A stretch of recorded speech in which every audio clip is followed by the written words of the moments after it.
En Ukraine, au cours du 5e mois de la NMD, 70 avions d'attaque Su-25 ont déjà été abattus.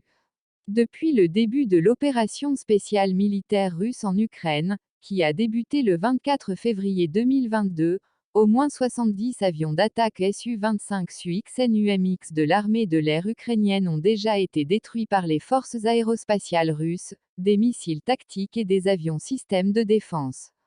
Cela découle des informations annoncées dans le cadre des briefings quotidiens du ministère de la Défense de la Fédération de Russie. Comme il ressort des informations analysées, depuis le 6 mars, l'armée russe a éliminé au moins 70 avions d'attaque Su-25 de l'armée de l'air ukrainienne. Ces derniers, sur la base des données, ont été détruits à la suite du travail des équipements de défense aérienne, ainsi que de l'aviation militaire des forces aérospatiales russes et des frappes de missiles.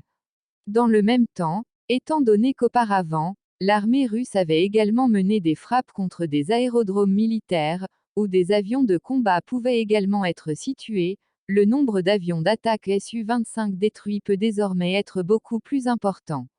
Il convient de noter que, selon des sources ouvertes, seuls 2022 avions d'attaque Su-31 étaient en service dans l'armée de l'air ukrainienne, au début de 25, ce qui suggère qu'au moins 39 autres avions d'attaque auraient pu être transférés par des pays hostiles à Russie, bien qu'aucune annonce officielle n'ait été faite à cet égard.